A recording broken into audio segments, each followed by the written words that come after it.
12시에 많은 참여 바랍니다.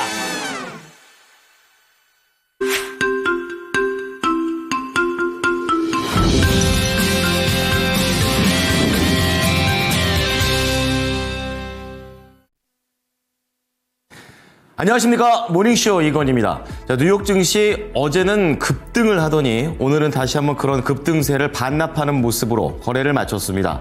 하락으로 출발해서 장중에 출렁이었었고 다시 하락으로 마감을 하는 그런 모습을 보여줬었는데요. 아무래도 시장에서는 다시 한번 미중 갈등이 부각이 되게 되면서 미국 경제 그리고 글로벌 경제에도 악재가 될 수 있다는 분석이 시장을 쪼그라들게 만들었습니다. 자, 오늘도 모닝쇼를 통해서 한눈에 시장을 정리해 보시죠. 첫 번째 하이라이트입니다. 자, 결국에 중국 관세를 다시 한번 산정해 보니 무려 145%나 됩니다. 여기에다가 5월에도 또 추가적인 관세를 생각하고 있다는 발언들이 나오게 되면서 시장에서는 어제의 급등을 뒤로 하는 모습을 보였습니다. 자, 그런 가운데 관세에 모든 것이 묻혀지고 있었고 그 밑으로 나오는 중요한 소식들도 있습니다. 3월 소비자 물가지수 예상치를 하회하게 되면서 물가가 조금은 잡히는 모습을 보였습니다. 하지만 관세에 묻히는 내용이 됐었고요. 연준 관계자들도 이런 관세 정책에 대해서 입을 모아서 우려를 표명했습니다. 자, 그런 가운데 특징주 체크를 해보겠습니다. 첫 번째는 어제도 급등세를 보였었던 철강 쪽의 US 스틸이 되겠습니다. 일본 쪽에 이 제철을 산다 안 산다 뭐 이런 얘기를 하게 되면서 기대감이 커졌었는데요. 결국에 트럼프 대통령의 입에 의해서 다시 한번 상승분을 다 반납을 했습니다. 자, 오른쪽으로 넘어와 보시면 완성차, 이 자동차 관련주들도 이날 대부분 하락을 했었고요. 관세에 대한 악재도 있고 여기에 더해서 투자 의견까지 낮춰 잡았다라는 점 악재가 됐습니다. 그리고 전고체 쪽의 퀀텀 스케이프 역시 이날 하락을 피해갈 수 없었습니다.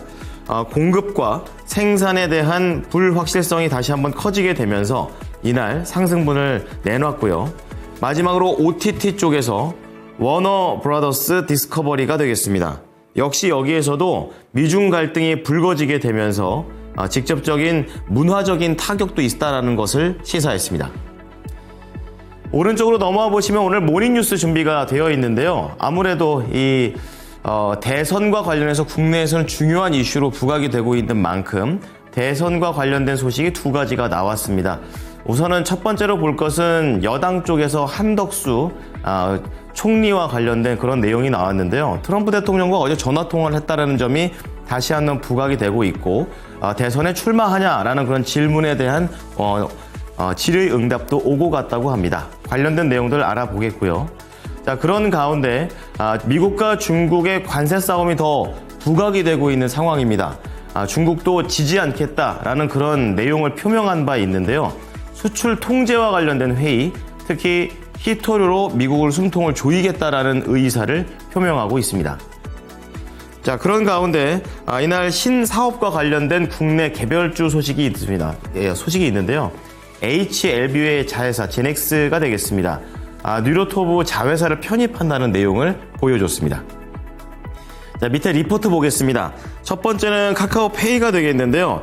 카카오페이, 여기에 보유 의견만 나왔습니다. 제목은 참 좋습니다. 턴 어라운드의 시작이다 이렇게 얘기를 하고 있지만 아직까지 이익에 대한 규모 그리고 밸류에이션에 대한 부담을 해소하지 못했다라는 점을 듭니다. 자, 그 다음 목표가 상향 조정된 이마트입니다. 모닝쇼에서도 자주 언급이 됐었던 종목 중에 하나가 되겠는데요. 자, 1분기 실적에 대한 부분도 좋고 또 하반기 그리고 2분기까지 봐야 될 전환 포인트들을 짚어줍니다. 자, 그런 가운데 전력 인프라 쪽에서는 의외로 목표가 하향 조정이 나오는데요. LS 일렉트릭 대표적인 종목이 되겠습니다. 이렇게 목표가가 하향 조정된 데는 결국에는 관세가 악재가 됐습니다. 자, 우선 오늘 미국 증시 3대 지수 좀 체크를 해보겠습니다. 나스닥이 제일 많이 밀렸습니다. 6.7% 하락했고요. 다우지수, S&P 500 지수 5%대의 깊은 하락세를 4%대의 깊은 하락세를 좀 보여줬습니다.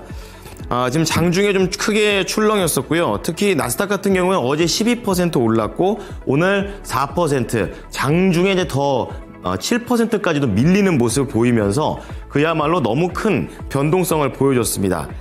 미중 갈등이 다시 한번 경제에 미칠 악영향에 대해서 시장은 걱정을 했고, 이와 반대로 안전자산인 금은 우려의 대피처가 되면서 사상 최고치를 기록했습니다.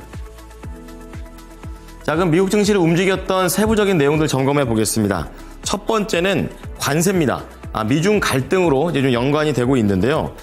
다시 한번 이 증시의 하방 압력을 강하게 넣은 것은 대중관세가 총 145%에 이른다라는 산식 때문인 것으로 시장에서는 내다보고 있습니다.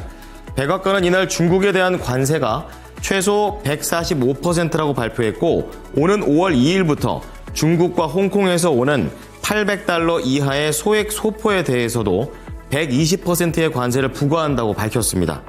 시장 투자자들은 145%라는 수치가 내일은 또 어떤 다른 숫자가 될 수 있기 때문에 시장에서는 불확실성이 큰 문제가 되고 있다라고 평가를 했고요. 또 한편에서는 미국의 국채에서 투매 현상이 나오는 것은 관세 때문이다라고 얘기를 했습니다. 자, 두 번째 소식은 그런 가운데 경제 지표가 나왔습니다. 중요한 소비자 물가 지표가 되겠는데요. 어느 정도 잡혀가고 있는 3월의 흐름을 체크해 줬습니다. 이날 헤드라인 CPI는 전년 대비 2.4% 올랐고 전월 대비 0.1% 줄었습니다. 모두 다 예상치를 하회하게 되면서 시장의 이런 인플레이션에 대한 우려가 줄어드는 모습을 보였고요. 또 근원 CPI 역시 전년 대비 2.8% 올랐고 전월 대비 0.1% 오르는 것에 그치면서 둘 다 예상치를 하회했습니다. 이렇게 3월 트럼프 관세 전망과 식료품 가격 급등에도 불구하고 소비자 물가 상승률이 둔화한 것은 휘발유하고 자동차 가격이 하락하고 임대료의 인상폭이 줄었기 때문이로 시장에서는 분석을 했고요. 하지만 이러한 3월의 긍정적인 지표에도 불구하고 전문가들은 4월에는 이러한 관세 부분이 반영될 것으로 보인다라고 경고했습니다. 연준의 분위기도 보겠습니다. 관세를 걱정하고 있습니다. 연준의 인사들이 인플레이션과 실업률이 커질 가능성이 있다면서 위험성을 경고했는데요. 총 3분이 됩니다. 시카고 연은 총재 같은 경우에는요, 관세로 경기 침체 속 물가 상승 현상인 스태그플레이션 발생 위험이 있어서 정책 대응이 복잡해질 수 있다라고 우려했고요. 댈러스 연은 총재는 관세로 물가와 실업률이 높아질 수 있어서 지속적인 인플레이션으로 이어지는 걸 막아야 한다라고 얘기했습니다. 마지막으로 캔자스시티 연은 총재는 관세 충격에 따른 고물가로 인플레이션 기대치가 커질 수 있어 위험 억제에 중점을 두겠다고 얘기했습니다. 특징주 보겠습니다. 철강 US 스틸입니다. 일본 제철의 US 스틸 인수와 관련해서 트럼프 대통령이 인수하기가 어려울 것 같다, 이렇게 언급을 하게 되면서 하락을 했습니다. 급등했던 것에 비해서 하락폭이 많이 크게 나오는 모습인데요. 9%나 밀리면서 40달러까지 내려갔습니다. 자, 두 번째는 완성차 관련주들입니다. 대부분의 종목들이 하락을 했는데요. 관세 타격이 여전히 지속될 수 있다는 것이 악재가 됐습니다. 거기에다가 UBS 측에서는 이 제네럴 모터스, 그리고 골드만삭스에서는 포드를 목표주가 하향 조정했습니다. 제네럴 모터스 이날 4.3% 밀리면서 43달러에 거래를 마쳤습니다. 자, 다음은 전고체의 대표주 퀀텀스케이프입니다. 크게 밀렸는데요. UBS가 투자 의견을 중립해서 매도로 하향 조정하게 되면서 급락했습니다. 생산과 공급망에 대한 차질 가능성을 얘기를 하게 된 점이 원인이 됐습니다. 퀀텀스케이프 거의 7%나 밀리면서 3달러를 지금 3달러 후반까지 하락했습니다. 자, 마지막으로 워너 브라더스 디스커버리 OTT와 관련된 내용인데요. 안 좋습니다. 미중 갈등에 대한 내용들이 커지게 되면서 중국이 최근 이러한 부분에 대응하기 위해 미국의 헐리우드 영화의 수입을 제한하겠다라고 발표를 하게 되면서 엔터 관련된 종목들이 전반적으로 하락했습니다. 자, 이날 이 종목은 12% 급락했습니다.